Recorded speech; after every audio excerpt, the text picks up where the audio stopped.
Good evening, everyone. Welcome to the channel. Before I begin, here are my disclaimers. Today I am going to give you an update about EQT CORP quarterly report.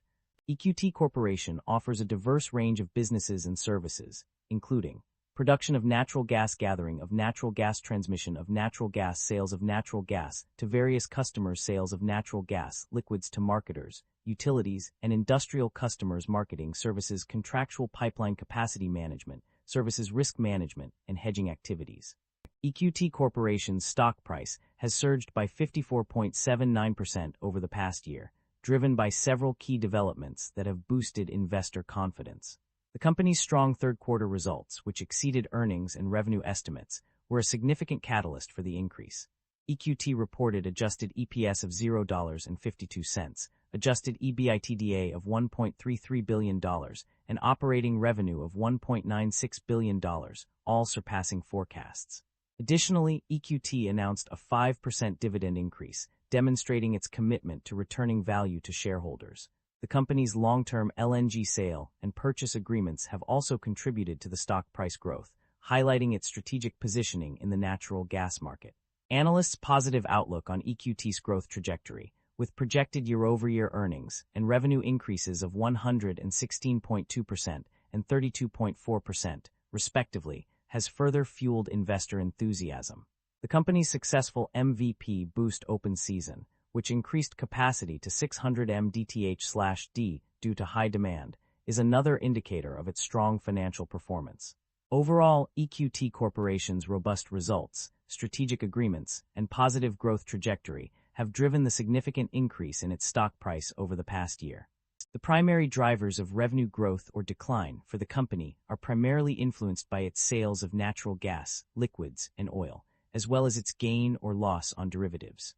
Revenue growth is driven by an increase in sales volume and average price, as well as gains from NYMEX swaps and options. Additionally, firm reservation fee revenue and volumetric-based fee revenue contribute to growth due to the timing of completion of key mergers and acquisitions.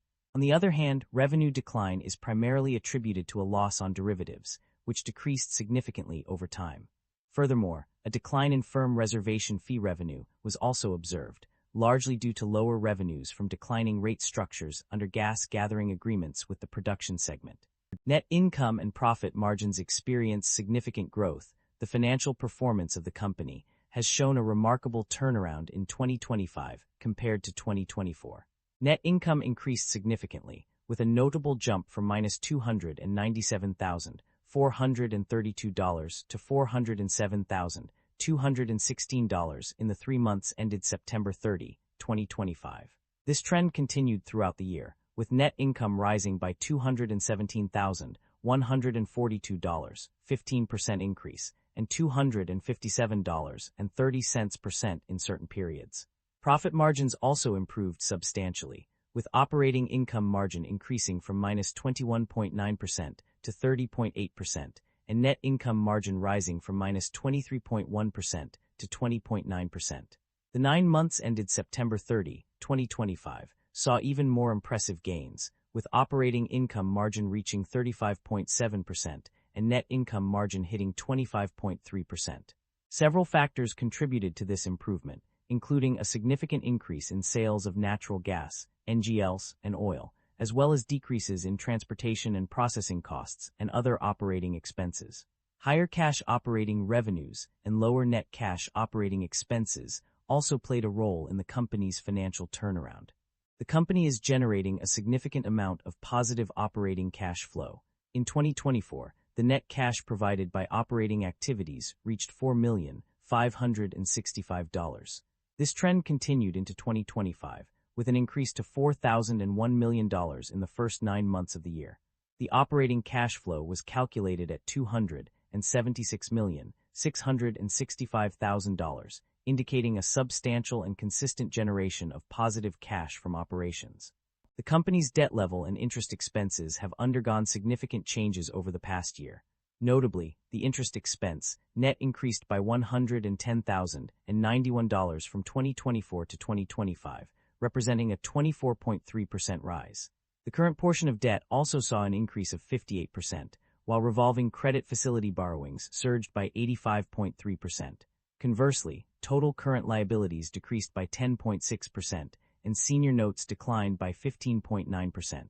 The weighted average annual interest rate fluctuated, decreasing from 6.9% to 5.9% for the 9 months ended September 30, 2025 compared to 2024.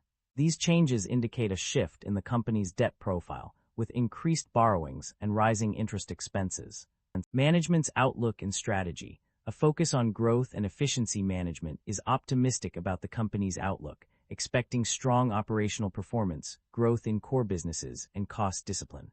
The strategy involves developing reserves, increasing production and sales volume, and investing in infrastructure projects to drive growth.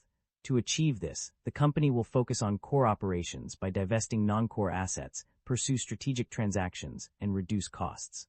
The completion of MVP Southgate is expected to contribute positively to the company's performance, while the Olympus Energy acquisition is anticipated to be accretive to earnings. Management aims to return capital to shareholders through debt redemptions and share repurchases. With sufficient cash flows from operating activities and revolving credit facilities, the company expects to meet its needs for at least 12 months and potentially long-term. The company has made significant investments through acquisitions and strategic divestitures to optimize its portfolio. Acquisitions include the Olympus Energy acquisition in July 2025, a merger with Rice Energy Inc. in 2017, and the NEPA gathering system acquisition. These moves aim to expand the company's capabilities and presence in the market. On the other hand, the company has also divested certain assets to focus on core operations. The first NEPA non-operated asset divestiture occurred on May 31, 2024, where a 40% interest was sold. A second divestiture followed on December 31, 2024, with the remaining 60% interest being sold. These strategic decisions demonstrate the company's commitment to optimizing its portfolio and allocating resources effectively. That concludes the financial summary for EQT CORP. Feel free to comment below, and I will be happy to answer them when possible.